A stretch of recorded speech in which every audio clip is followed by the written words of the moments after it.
eyes. Yeah. Can you hear me? My mind is kinda weary, that's why I'm speaking unclearly. But really, I've been in fear of these theories. I'm feeling inferior and it's got me giving up nearly. It's mad. In fact, I'm trying to get up on the map, but I know that shouldn't matter, cause my homie said he's trapped. Putting money on the table, unable to pick it back. And he was looking for escape, but now he's waiting to collapse. So we're lucky to grab him, sweaty or no sweaty. You're pretty quite calm considering you've just come off the stage. How was your performance, Nick? Yeah, it was really good. I really enjoyed it. I was, being the first act on, you never really know what to expect. But as it went on, it got really good, and I really enjoyed it. What was the crowd like? Mental?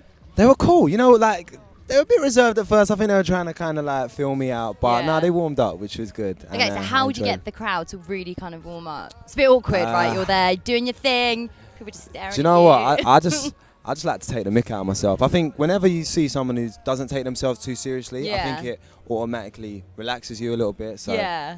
And I've got loads about myself that I can make fun of. So, okay, right. This is interesting. You dug yourself a hole there. So what would that be then?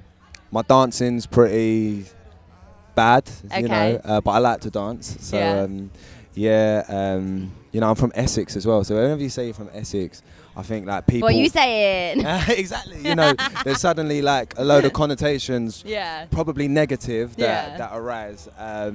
So just say a few things and just try and let them know that I'm human. So where have you been brought up then? You haven't got such a strong Essex accent. I grew up in Waltham Forest, it's a place called Hynes Park, which is near Walthamstow.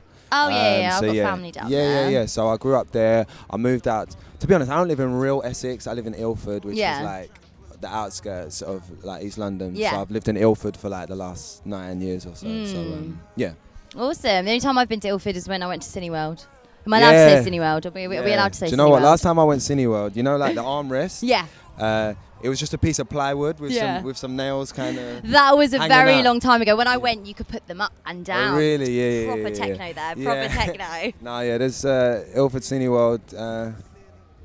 It's not the best, but... Anyway, moving on swiftly. So, you performed in Birmingham as well. Now, how is that in comparison performing here in London? I think it was really cool. I haven't been to Birmingham much, so it's cool to perform to people that probably never heard of me or anything, and just get a different vibe. It's definitely a different vibe in Birmingham, but a cool vibe. Was it in a field? What was it in a? It was a place called Perry Park, a big field. It's a park, so it's a bit more open than this. Yeah. So you got a few more strays just kind of walking around and kind of drawing. But it was really cool. Okay, so do you feel people knew you more in London? Or I had a few family and friends and stuff over here. And that always helps, just having a few people. And I think there was a few people that knew who I was. But do you know what?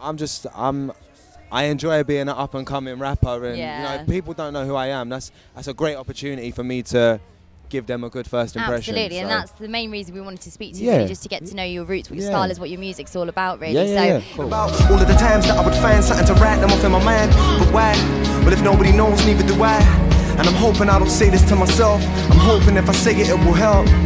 Well, how would you describe your sort of rap sound? I think in terms of the musical sound, it's quite soulful, kind of quite easy listening. I like to kind of tell stories and for people really to get to know me through my music. So I spend a lot of time kind of trying to, tell stories. But I also like upbeat, kind of feel good vibes. So all that kind of thing. So how long has it taken you to get to where you are right now? Because people don't seem to see the beginning is probably taking you years to where you are right now. And I'm really not very far at all. Do you know what I mean? It's still in my early stages, but even to get to this point, I just turned 25, and I think I made a mixtape, my first mixtape when I was 20. So wow, okay. So just over 4 years ago, and then I've just been slowly just working up. So it's been a while in the making. Yeah. But I'm just enjoying it. I like being able to say I'm a musician as my career. Who's the best person you've seen on stage so far in the last couple of days that you have been here? Do you know what? I think it has to go to Sean Paul. Really? I wasn't expecting him to be so good, but he was sick. When did he come on? I've been here. He was on in Birmingham yesterday, and he's on today. Why was he sick? He just had Get me hyped up. sick energy.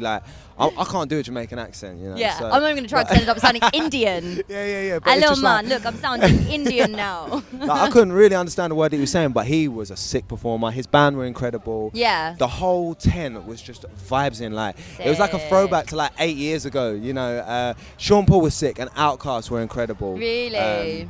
I mean, I'm a huge fan of Outkast, but I wasn't expecting them to be that good. Yeah. They were just, you know, like seasoned professionals. Yeah. That's the only way I can describe them. And J. Cole as well. I'm a huge fan of Was J. he Cole. wicked? He was sick. So who was the worst person on stage? The worst. You can be honest. I actually haven't seen anyone that was bad, and that's not even me. Everyone I've seen has really like they've gone all out. Yeah. They've brought a band. They've really, you can tell they're tight, and so there's something I've been able to take away from every performance. So Cool. I couldn't give a worst. Awesome. Well, what's coming up with you then? So I've just released a new EP called 4 Miles Further. Yeah. Put out a couple weeks back, so that's out on iTunes now, Spotify, all that sort of stuff. So yeah, just gonna keep promoting that. Got a few videos coming. Awesome. Just gonna keep coming with new music, some remixes. Wicked. Well, when and you hopefully, drop something else, make sure you come straight back to us. Of course, 100%. And we'll get you to do a bit of a drop Yeah, there, all man, right? definitely. It's Nick Brewer on Yeah. Media Spotlight UK. Yo, this is Nick Brewer, and you're locked into Media Spotlight UK. Really doubt when it will make a difference to the life I'm living. I'm just wishing it don't make it worse. But I know that life's real. I know the guys killed or someone homie died still. I just say how I feel. And I ain't trying to fail, but take my time to exhale and free my mind from this jail.